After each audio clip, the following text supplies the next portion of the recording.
So, you know, it's great to be here. So, at the start of the day, I actually had a full presentation I was going to give you. It had lots of slides. It was like a full regurgitation of the book that I wrote, and it was clean. It was comprehensive. Gamma made it. Copilot refined it. Claude told me that I was a unique, special snowflake, and it was perfect. I just had to change a couple of lines, and then it asked me to change the same lines back to where it was, and then we got into a nice little recursive cycle. But this morning I had a shower epiphany, and I thought, well, some of you probably have already implemented this. You're all professionals. You've all worked in this space for a while. Some have probably done better than me. So instead of a three-part history on the merger of systems thinking and AI, told an interpretive dance with music and lyrics generated by Suno, I decided I'm going to just stick up one slide and wing it. I'll talk. Hopefully some of you will have some questions. And then if you like what I've said, you can read the opening chapters of my book. And if you like that, then you can buy it and recommend it to absolutely everybody that you meet on the street. Okay? Deal? But at the end of the day, though I've written a book on it, nothing I'm going to tell you is probably going to change your world. Pretty much, it's really more of a pulling together of things that are or seem to be pretty obvious and laying them in a row so we're going to collectively slap our foreheads and scream, well, duh, like some kind of cult of exasperation. Woo. There's the slide. Isn't it pretty? So what is it? Well, for those of you who've had any leadership training, you would understand this as part of what is known as the strategy pyramid. Okay. So, but before we start on this, I do really want to acknowledge that tech has, I don't know whether anybody's noticed, it's kind of changed a little bit in the last few years. But a lot of people are still stuck in a bit of a time walk somewhere between waterfall and agile. Okay? They're implementing AI like an accelerator within existing process. We're giving tools away like free addictive drugs so that Bob and Jane can do their respective parts of the process a bit faster, or do more of their respective parts, depending on how much extra coffee everybody wants to drink. But not everybody wants to pull the process apart, to look under the hood and ask, why do we do this? To look at the world we have and then question it and then rethink it as a system. So back to this slide. There's a long-held belief that in the corporate world that it still holds true for the most part, that the pyramid of strategy goes mission, vision, strategy, structure, roles, people, process, technology. Okay? Or if you want to say it, you need to know why you do something and then where you're going to go and how you're going to get there. You then build the structure to support that strategy and then you fill it with the roles. You look at the people to go into that and the skills you need, then you look at the process, and then what technology do you need to support that process. But that's all well and good, and to be honest, half of it is still accurate. You still need to start with why. Simon Sinek says so, and I am inclined to agree. It's vision, it's your value, the final frontier, right? AI is insanely great at accelerating things, but unless we understand why and can establish the value of it, then we'll just end up with a big pile of slop pretty damn fast. So, start with why. Then you move to the what, then you move to the how. Mission, vision, strategy. But where this particular pyramid comes unstuck is, my belief, where the tech comes in. In this version, technology comes at the end. Okay? It is there to support everything else. But when you're implementing modern technology tools and techniques and in the processes we designed for a different era, it's just a great way to accelerate inefficiency. Okay? You need to build the process around the technology. And if you do that, then you need to look at the roles for the new process. And then you look at the structure that the roles will fit in and so forth down that kind of chain. Okay? So, yeah.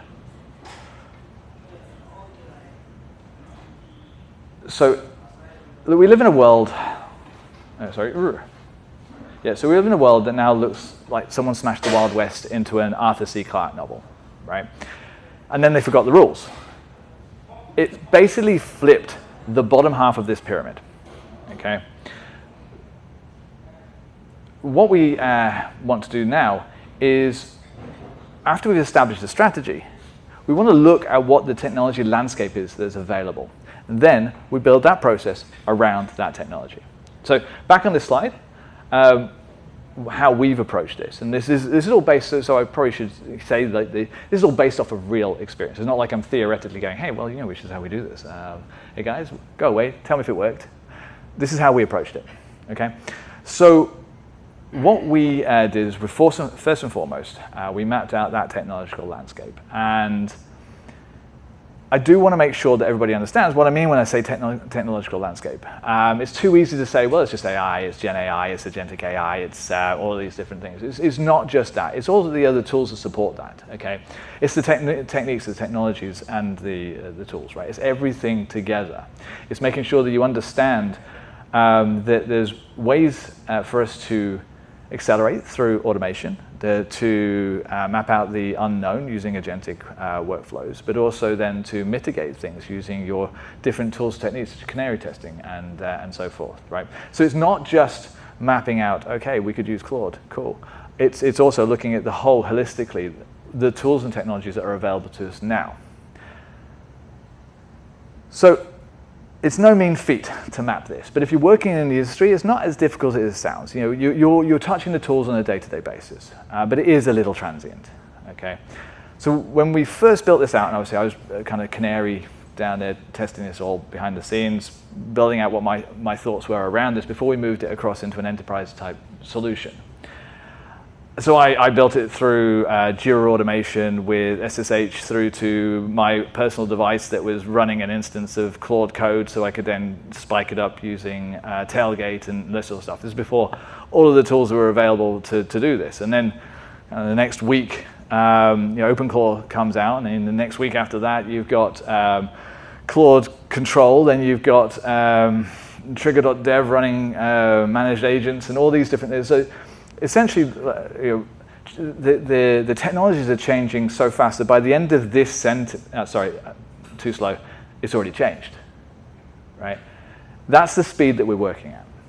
So you have to be pretty agnostic. You know the tools, the technology, the techniques that you need, and you keep evaluating those, and you can come back and you can iterate it.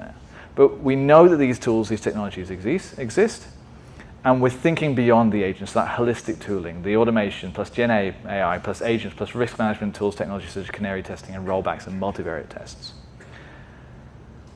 So once we know that technological landscape, then we've got to understand that process deeply, right?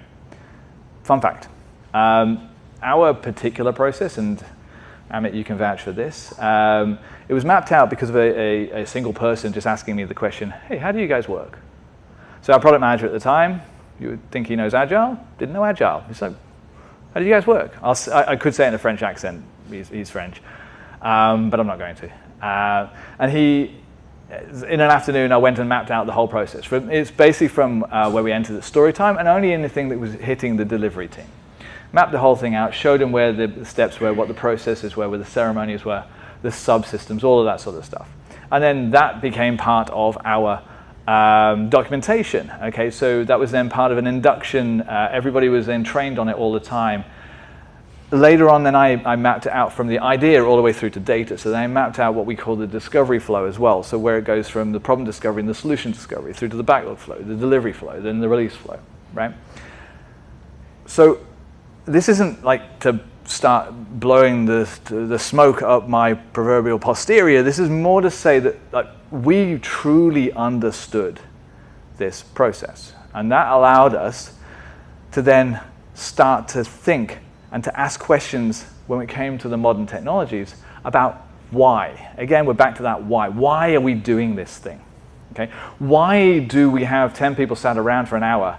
Oh, it's translation. Great, that can go. Right?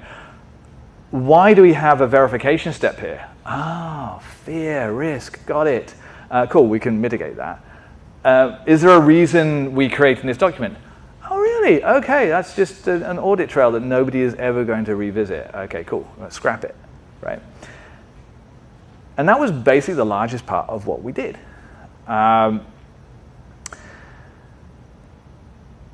So we identified the technology and then we defined the process it currently was. And look, the previous process wasn't built by idiots, right? No process is generally built by idiots. They're built in a specific time and they're built over time. We take parts of the steps and we augment it, we adapt it, we bolt things on. There's a blemish on it, so we create a new ceremony to make sure that that blemish doesn't get touched. We have an issue that happens in production, and so we do some form of ceremony to make sure that that never happens again, and we've got this risk that's going to happen. So we have this 5-point check document to just clarify that things are done. All these things, they exist, and they exist for a reason. But what often doesn't happen is we don't go back with the modern tooling and say, if I had done this differently from the beginning, how would I do this now? Now, in other times, whenever there wasn't a step change, that made sense. You don't need to go back and rebuild your entire process from the start. That's a little bit like a junior dev coming in, look at the code base that's got a million lines of code and go, yeah, let's scrap it, I want to start again.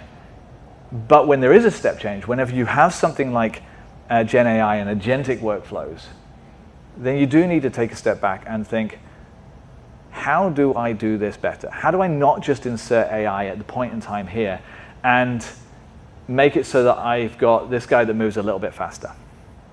I want to cut things. I want to make sure that the translation layers are gone, okay? So, okay, right. I do need to say, sorry, I did fib a little. There's not just one slide. So, this is a process. It is actually the process that we used to use. This is from when it enters story time. So this is essentially this is the delivery part of that. So your backlog flow, delivery flow, your release flow. It's beautiful. I reckon it's worth the slide. Yeah. I've got nobody nodding. Nobody here is a fan of process diagrams. Oh, I got one. Yes, cool. No, I'm happy now. Doesn't matter. I'm going to talk about it. So if I point up here, if anybody wants to get really, really close, they can do. And Houston, if you want to zoom in, you can zoom in on this part here rather than me. It's beautiful, right? But I guess the first thing I want to point out here, and I'm probably going to swing around here. I'll do this. These things here, these are all ceremonies. Okay, so that's the first thing that really stands out on this. You've got a bunch of steps, okay, and then you've got a bunch of ceremonies. So you've got a bunch of people that sat in a room.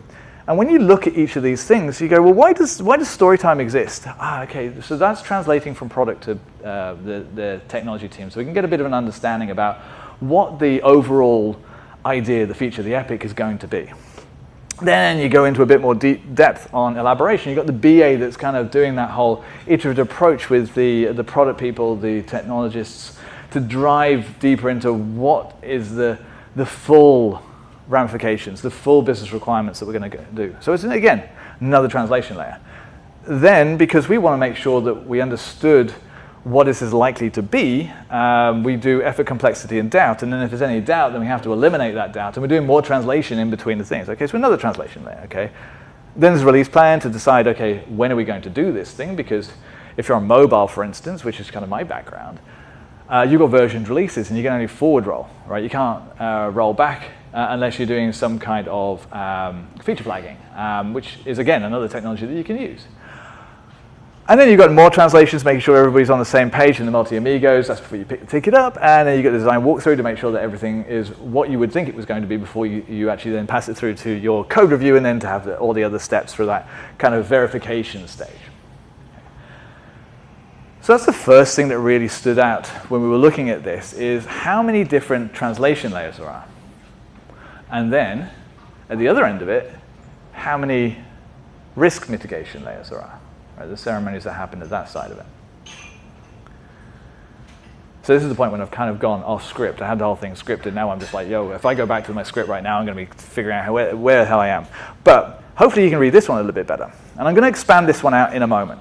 But it's just to give you an idea. The first thing that jumps out on this one is there's only one ceremony here. So you go straight from ready for story time into ticket review. Now I want to be clear that what we actually wanted to do, it wasn't to automate the whole thing. Okay, our view was not to take an epic and then release it. Okay, it was to make sure that we had the right people in the right places at the right time. And I'm going to expand this out in a moment. And you're going to see what I mean by that. Okay, but our goal was to identify where we needed the people and what skills we needed for the people that were doing that stage of the process. Because AI has come in and it has accelerated out a lot, of commoditized a lot of stuff. It's reduced the translation layers for sure, as you can see. You've got 7 ceremonies down to 1. It's reduced the other technologies that you have available to you, if you do them correctly, do reduce down the amount of risk management you need. If you've got all of your integration tests, your unit tests, your static analysis, your automation tests, all of these sorts of things. Once you start moving down that path of adding the right types of technologies in, you then start to be in a position where you don't need to have a bunch of people sat around in a room scratching their heads trying to figure out what the other side is saying. So, again, if you can't read this, don't worry, it's in the book, you can read it there. It's actually harder to read in the book, sorry. But this diagram here, it shows you how we thought about this. What we wanted to do is just take an epic, and we wanted to record it through the storytime ceremony. So we get a transcriber. Now, all the way through this, we've generated artifacts. You've got your designs, you've got the lean canvas, all of these different things that happen through the discovery phase, right? So there are artifacts. This ceremony is really that last point where it captures what's actually said in the clarification questions with the people that are in the room. Okay. That goes in apart from all of those other artifacts, and it's passed through to what we have as a story agent. And that's a multi-agent type system with sub-agents that are able to take it, break it out into its respective tickets, then start building the requirements around those tickets, added in the test cases, and this all gets uploaded to our kind of test case management solutions, wherever our documentation solution is going to be. For instance, it could be Confluence or wherever. And then to start building out an actual tech plan. Where do I think I'm actually going to touch this? And that builds that into those tickets. And it passes it into that ticket review. So, okay. This is, and I'm going to use the word a human. Okay, so sorry. Differentiating between an agent and a human, it's horrible phraseology, and I'm sure we'll come up with a better way of explaining this in the future with our new AI overlords. But at this point, you need to make sure that you have somebody here. Because when it creates these tickets, you need to make sure that they're going to deliver what you actually wanted to deliver. Now, this is actually relatively fast, and it's a lot faster than whenever a person used to do it in the past. It used to take absolutely like days, weeks to build out this sort of information. And as you saw in that previous slide, the number of steps are required to then build the requirements, estimate it, put your test cases on it, and then have a tech spec from the tech lead and all that kind of stuff. There's an estimation that goes onto here as well. This person here, who is an engineer, is going to make sure that that is what we would expect it to be delivered. And if there's a high amount of doubt, then they will work to make sure that that is mitigated, that's reduced. If it's effort and complexity, and we do work with, that's our kind of our structure for how we do our estimations, effort, complexity, and doubt. Effort being the amount of work that you do, complexity is the number of touch points, and then doubt is not technical doubt in terms of where it's going to be, but more is there any doubt in the actual outcome that you want. But given that this has now got a good workflow on it, what it's going to do is then pass it through to ready for engineering. Okay? Once it goes into ready for engineering, and I've mentioned about the effort, complexity, and doubt, let's touch on the 2 points of effort and complexity once you've reduced that doubt down. Low effort, low complexity, that means a coding agent just generally knocks it out of the park, does a one shot, it's pretty good. Okay. I don't have it, I have a slide later in the other part of the presentation I'm not giving you, if you really want it. And in the book, again, a little plug, in the book I do actually have some exact examples of what that looks like. But for a low effort, low complexity, just goes one shot through here. Code agent, review agent, makes sure it's all good, passes it through, still want to come through the outcome review and have that reviewed, again, by a human. Then what we tend to see is that for the high effort, low complexity, it might be one-shotted or it might need to be topped and tailed by a human. And then for the more high complexity stuff, you might have a light touch from an AI, and it's more of a collaborative approach through your general local AI rather than through an agent, managed agent in the cloud. So it should be noted that what I'm talking about here is not local AI. This is cloud-based AI. And so it's Claude Managed Agents. I mentioned it earlier on. It's one of the solutions that we use at the moment. There's plenty more that are coming. Gemini is doing them. You can build your own ones through Codex and so forth. Just the ones out of the box for Claude were very simple. Now, I want to touch on that quickly because what worked for us, there's two different ways. I mean, there's three if you wanted to code hybrid, but two distinct different ways of doing managed agents. Has anyone done Claude Managed Agents? Has anyone play with it? Nobody. Wow, cool. All right, I guess I am the expert. Yay! So with Claude Managed Agents, you basically just set up an agent. You define what model you want to do. You give it a name or title or whatever it is that you want to do, and you give it a system prompt. It's all based inside of Claude. It's very simple. You then create a session for that particular agent, and then you say, I want you to do this thing. Okay, the ticket pass across your environment variables, whatever it's going to be. So within this, the two different distinct ways of doing it is that you can give it a role-based agent. You can say, you are a software engineer, you do the best code in the world, and you review all of your own code, and you always write your unit tests and all this sort of stuff, right? But then you might have a code review agent saying, you think the other guy's an idiot and he never writes any good code, so make sure that he writes good code. That's role-based.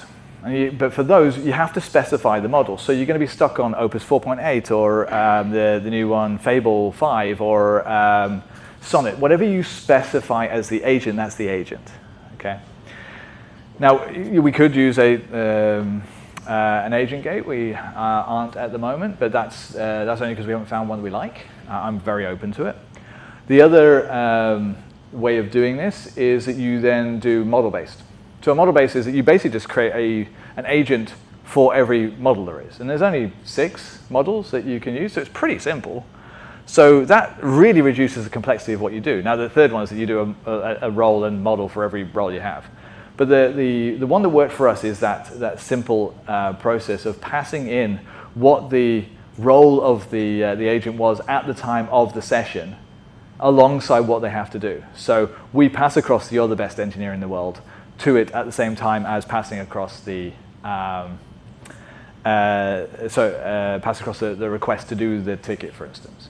Okay, so I just wanted to touch on that because that for me was definitely one of the ways that we looked at improving the system, because then it meant that we control the routing. And for a lot of these kind of smaller tasks, it's a one-pointer. Great. Why are we passing that to Fable 5? Just pass it to Haiku. Done.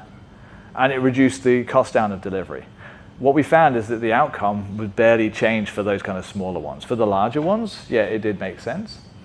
Again, I can't remember whether actually, I think maybe I've put the slide in, but there were some examples of actual the time it took, and for a 2-pointer, 3-pointer, 5-pointer, 8-pointer, whatever it is, we've got the exact cost of all of the different steps, and then the aggregated cost for all the tokens, the input, the output, the cache tokens, all of that sort of stuff that then maps through to what the actual cost is.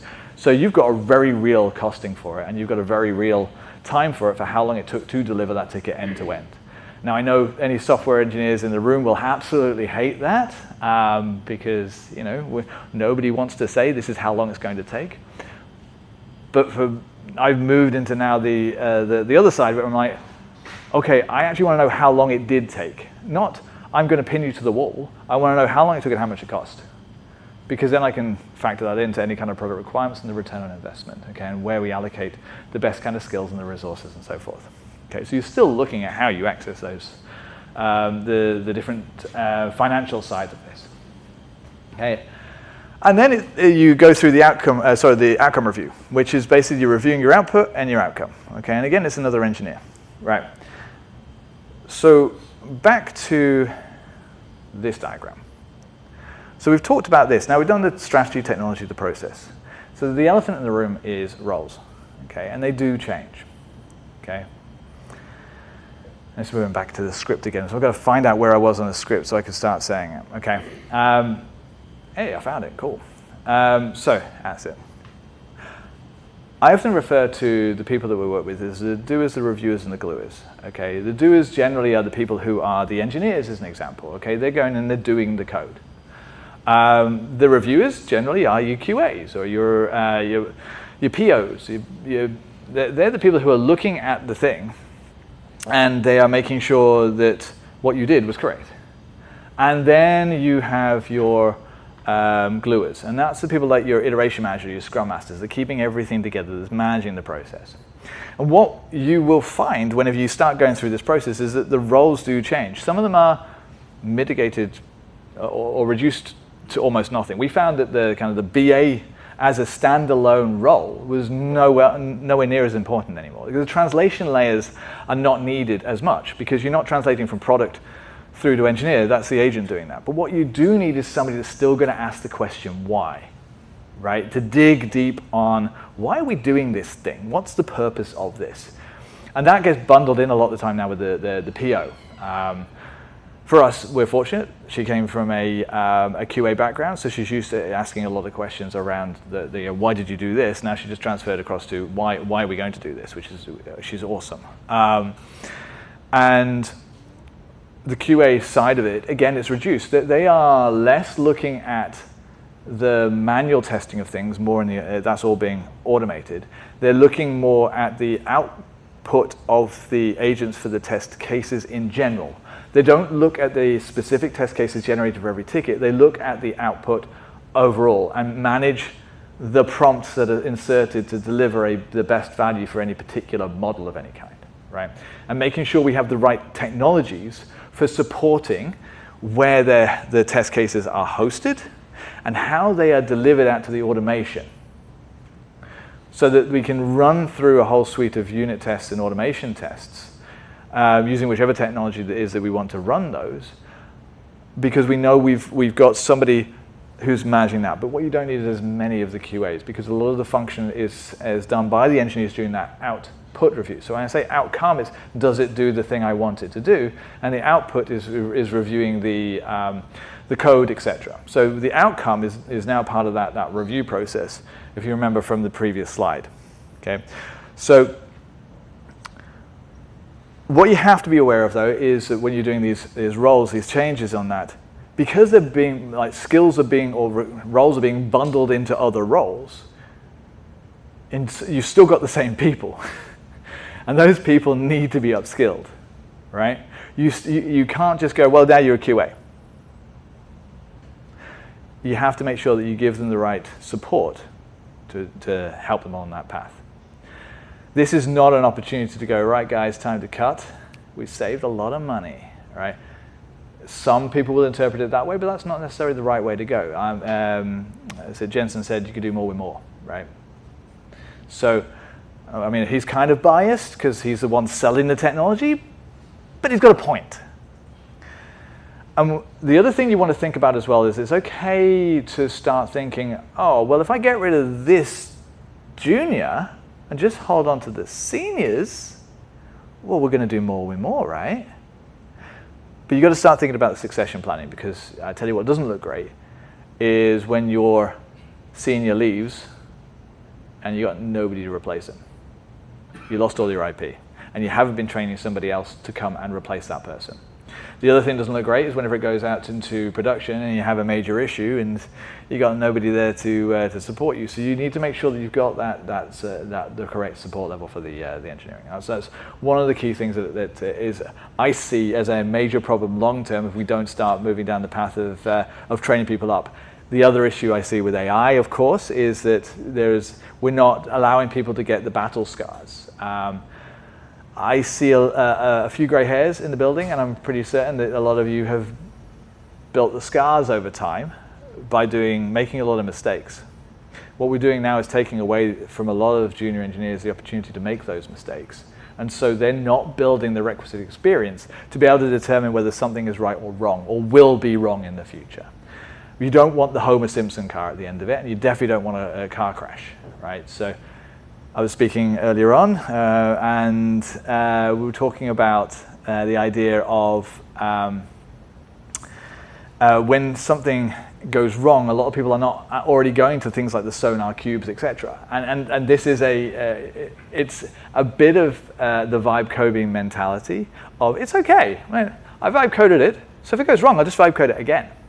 But when you move into that enterprise-ready solution, which is what we were talking about here, you need to start thinking about that. You need to start thinking about the mitigation strategies and how you handle that, and the people and the roles and the structure that are going to support that. And then, of course, you've got the people that you've got within the structure that is going to do it.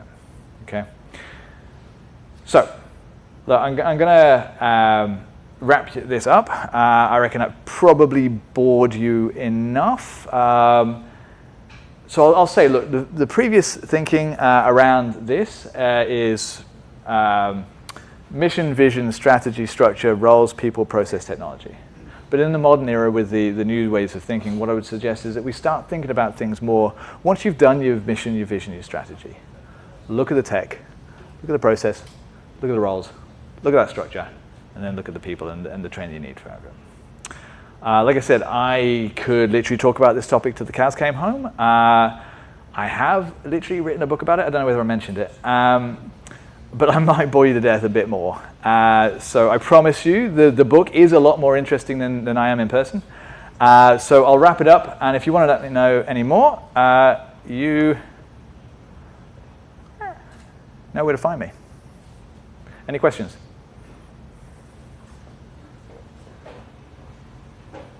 How does culture play a part in DeliveryOps? Like, that's a mindset change, right? Oh, 100%. Well, the whole purpose of this is, I should have said this, the DeliveryOps is both the name of the book and the name of the project that we run it under. But for me, it's more of a way of thinking, right? It is, if you really want to boil down all of this, it is Lean Six Sigma. It is DMAIC, right? It's define, measure, analyze, improve, control. Right, all of it is that. Okay, but what we're doing is we're using different technologies to implement that. And as long as you are always, and hopefully most people who work within an agile mindset think about it from that perspective of continuous improvement. The process you showed just there, well, next year it might be different. Right, next week it might be different. Because a new technology will come out, or we'll decide that actually there's a step within that that we either don't need or we do need. Right? We need to have a stage gate of this here because we're seeing different things, or we change the prompt. That's the cultural mindset. I've always said with the people that I work with, I always love to go for a culture of innovation and trust. Right? That's my belief. I want people to be truly innovative and thinking about the ways that we can do things differently, to question why at every stage. That's the cultural mindset, and that's what's part of the kind of delivery ops.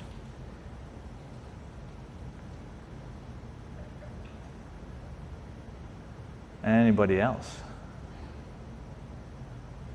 I'm not going to bite, I promise. Or I will if you want me to. Okay, great. You want me to bite? So, for you said you have a list of requirements. How did you make sure that when you give it that list of requirements, it's safeguarded? Or, because when you go to an enterprise, you have a lot of custom systems, and so requirements are very customized towards. That's why you bring in that person to come in. You can't do that because we have this, or you have this. We have this limitation, blah blah blah. How do you introduce that? So that's part of the spoiler alert. There's another book coming. It's called DiscoveryOps, but that's a lot of that's done within the discovery phase. So I haven't shown it up on here. We've got the full other side of that mapped out, where you go all the way through from your the idea. And there's another one, innovation, right? So how do you generate the ideas? How do you build the ideas? How do you determine which one's got the best value before you pass that through to the discovery to understand what the actual problem is that you're trying to do, desolutionize it and all of that sort of stuff. Then it goes through into your actual solution discovery. And that's where you're building out what those solutions are going to be. And you're bringing in your architects and your UX designers, your UI designers. You're questioning a lot of that. Okay, what is the thing that what are we actually trying to solve? How do we solve it?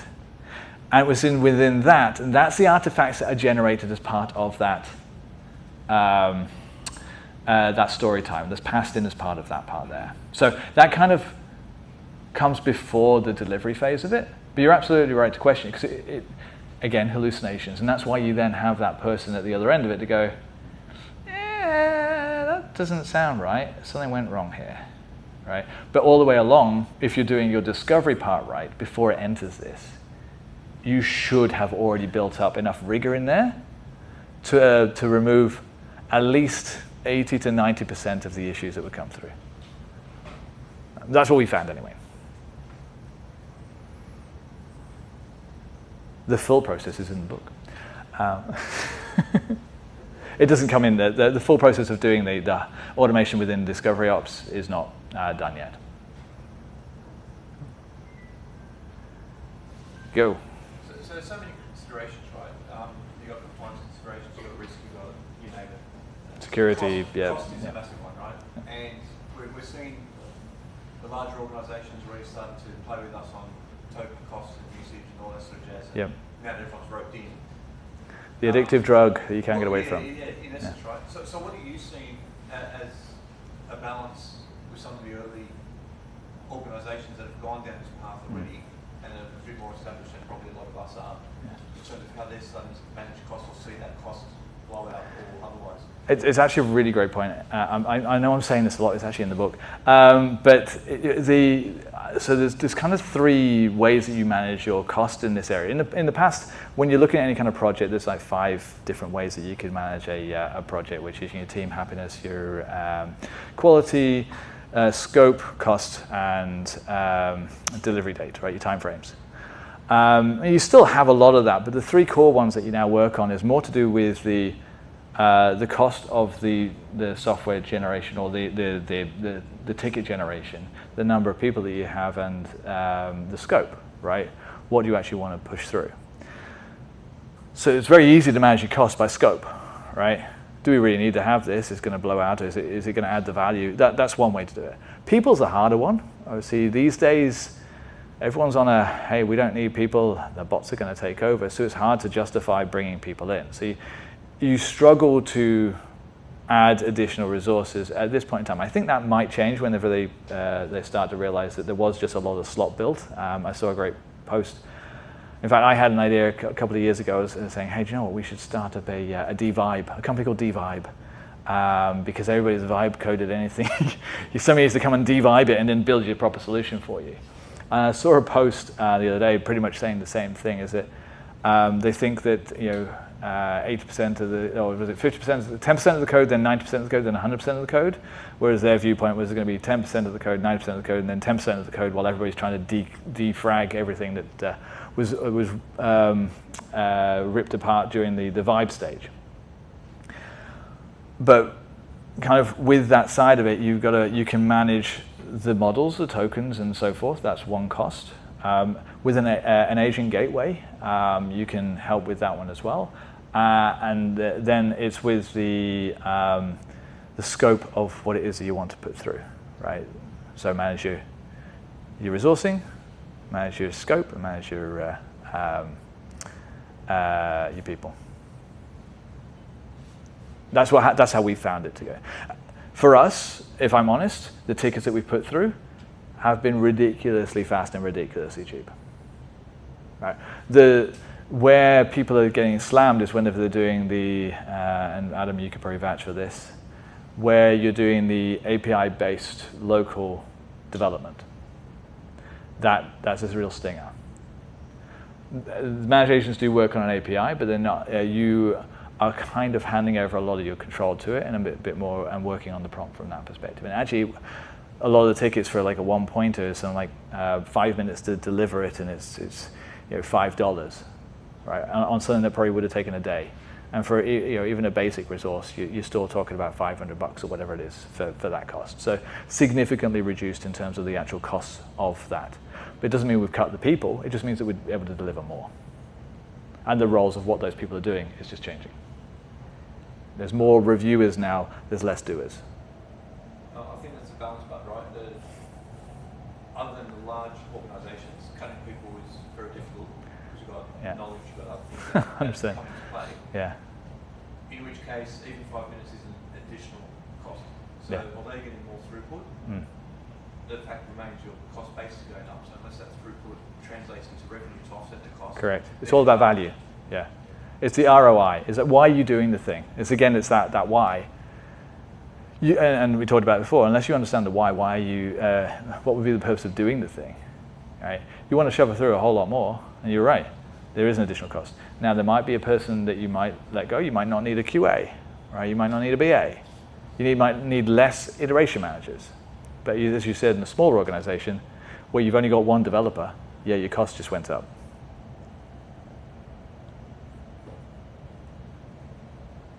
So just wondering, I follow up that question. So how do you do your resource forecasting upfront? Because even when we look at Microsoft, right? So they do that deployment with the AI, but they pull out, in the middle of the project because total consumption, go beyond control.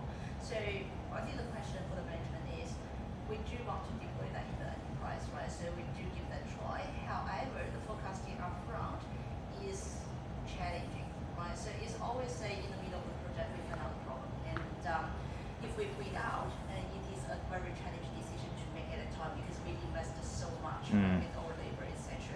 So how do you basically balance that off to make sure you have like a more not 100% accurate, right? But it's more like reasonable forecasting upfront to control your scope with a reasonable output you can achieve. So I heard you mention projects as opposed to kind of product. So are you talking about an agile workflow where you're delivering a product feature within an existing product? Or are you talking about a project where you are defining we have a set amount of time, a set amount of money, and a set amount of scope, and guess what? None of it can move. Is it project or is it product? Because it's two different answers. So I think they get together, right? So basically say we do deploy the product, right? Like cloud code, right? So that is start from the project, right? So you may start from a certain scope, right? And later on you want to deploy that gradually, right? But however, like I think the big enterprise experience nowadays is in the middle of the project is basically beyond their control, right? If they can do basically resource planning upfront, they will not go out now, right? But it is always one, because that's its first attempt probably for everyone, right? Yeah. But given even large enterprise, they are facing that nowadays. How about the other organization, right? So how we do that forecasting or that management decision more reasonable upfront? So if I'm clear, we've used this in a product setting, okay? Project-wise, when you're building out your initial forecast to build that end-to-end, when I'm talking about the product, what I say is we've got a feature that we want to implement. You can work with the scope and the MVP and all of this sort of stuff. You've got a lot more control over the scope. I understand exactly what you're talking about. I've run multiple projects. And under the projects, what you end up with is a Game of Thrones horse, right? Have anybody seen that? Where, they've got a beautiful tail, and at the end of it, you've got a goofy horse that's just kind of smiling. Season 8 of Game of Thrones, if anybody wants the reference.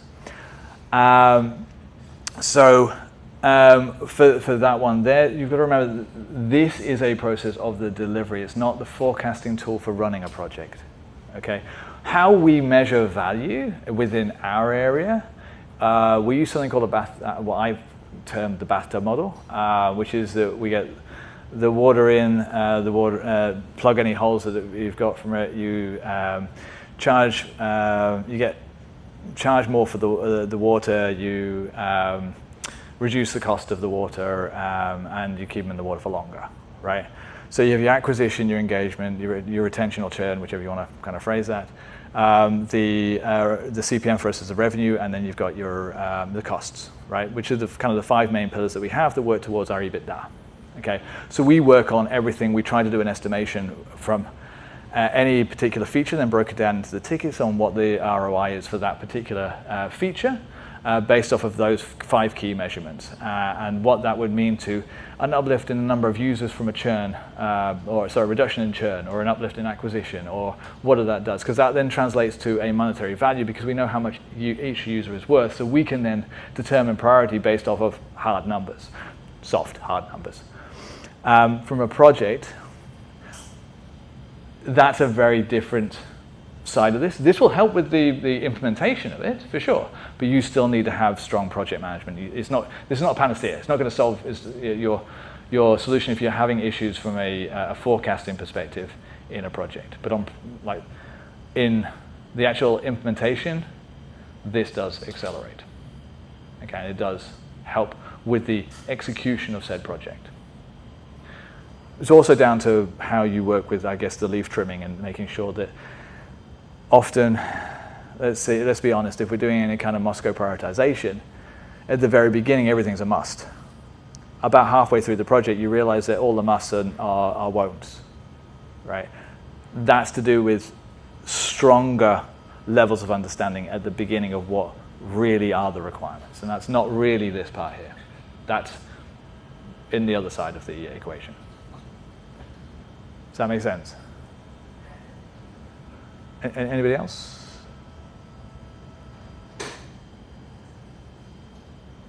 Ooh. Is that a raised hand or you just scratch your head? Ah. Gotcha. All right. Well, thank you very much. Hopefully you're not too bored.